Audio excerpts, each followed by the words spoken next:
депутати, господин градоначалник, всички гости на град Видин, всички жители на град Видин и епархиоти, които в днешния ден успяхте да бъдете с нас в Божия храм, в Божия дом. Искам да ви благодаря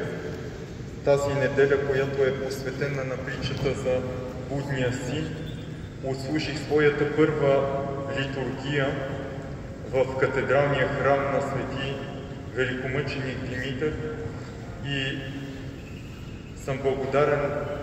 на Негово Светейшество и на архиереите, които дойдоха за моя подкрепа, и трябва да знаем, че със Светата литургия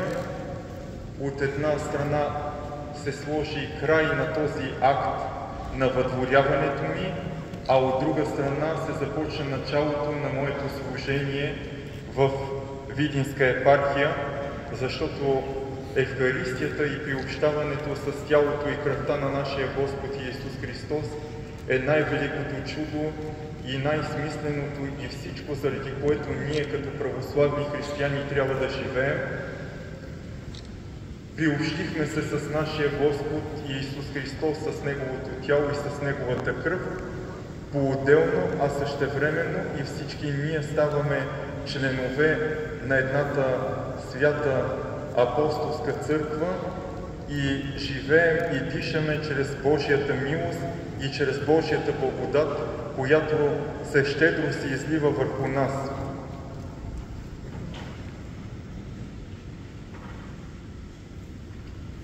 Чухме в днешното Евангелие за онзи син, който имаше богатство, имаше много неща, които бяха дарени от баща му на него, но той не пожела да се възползва от тях разумно, а по своето неразумие ги разпиля, отивайки в далечна страна, живейки разпътно, но Божията милост го възвърна по пътя на спасението, като го върна при неговия баща. А баща му го прегърна и с голямата си любов го възвърна в онова достоинство, от което той беше отпаднал. Този син сме всички ние, човеците, отпаднали чрез греха от Божията правда, от близостта до Бога, но покаянието, смирението, любовта е нещо, което ни възвръща отново ние да бъдем заедно с нашия Бог, да живеем заедно с Него, и виждаме каква е голяма и велика трапезата, която ни се дава да се приобщим с нашия Господ Иисус Христос и по този начин да живеем в живот вечен, да може да възрастваме и да се развиваме духовно. Благодарен съм на Негово Светейшество, на архиереите, на отците в днешния ден, защото по този начин се показва съборността на църквата, и това е велико нещо, защото църквата сама по себе си като дума значи съборност, и където са събрани двама или трима в име Христово, там е и Христос посред нас, а още повече толкова много духовници, архиереи и свещеници и цялото множество хора, които са дошли в днешния ден да се помолим.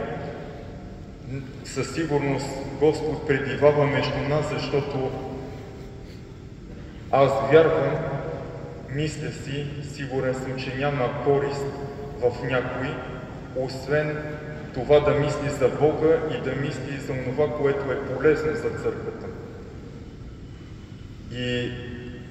в това служение, в което Господ благослови да бъде избран, по същия начин смятам, че архиереите и избирателите на епархията са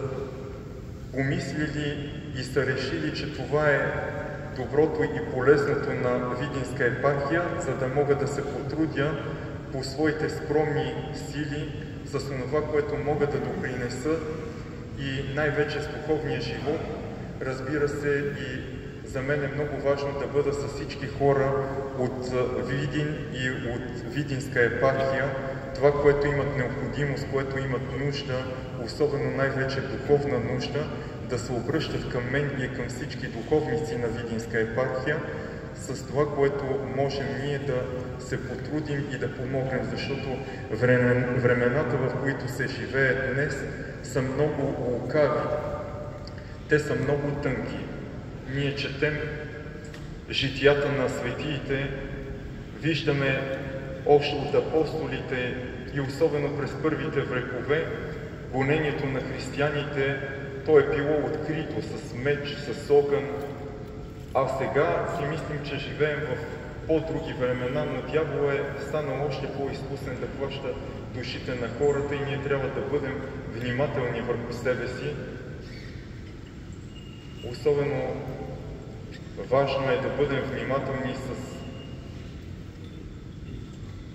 ума, очите си, сърцето си, в онова, което виждаме, в онова, което гледаме, в онова, което осъзнаваме и за съжаление, което и влиза в сърцето ни тогава, когато не е правилно,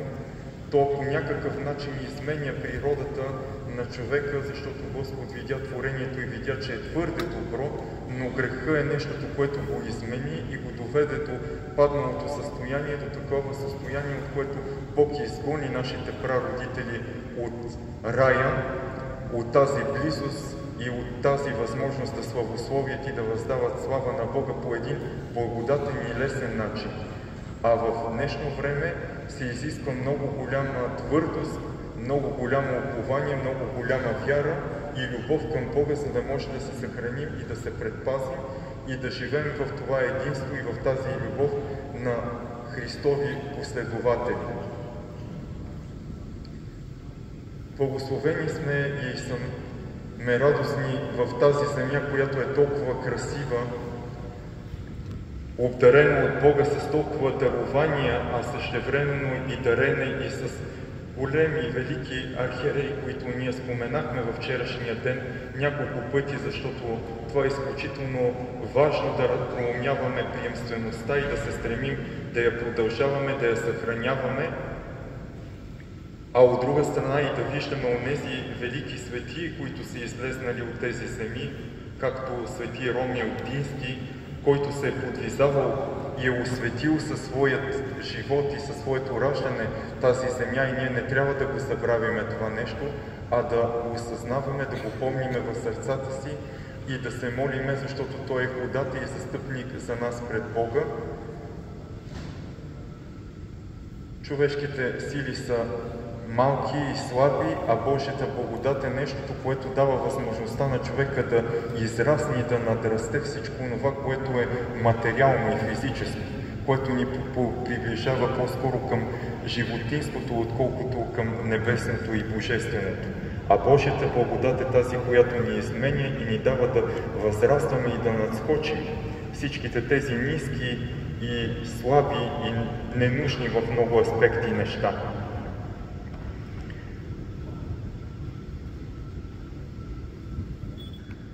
Трябва да споменем и в днешния ден, защото 1872 година първия екзарх става екзарх Антим на този ден, 16 февруари, така че това е ден, в който ние трябва да обърнем внимание. Казаха се много неща за него, за неговата ревност, за неговата твърдост, за неговата вяра, за това, което той е направил за Видинска епархия, въобще за българският народ и трябва да обърнем внимание и да ви поканя тези от вас, които имат възможност след богослужбата, веднага ще отидем до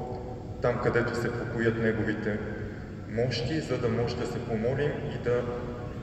отдадем това, което подобава на нас като чеда към нашите духовни бащи.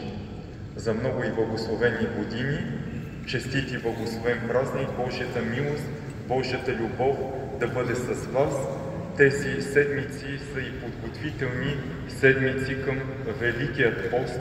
Време полезно, време благодатно да утешим всичките си страсти, да утешим всичките си бури в душата, в мислите, в чувствата и да се подготвим, за да може да посрещнем и светлото Христово възкресение. За много и благословени години, чести празник!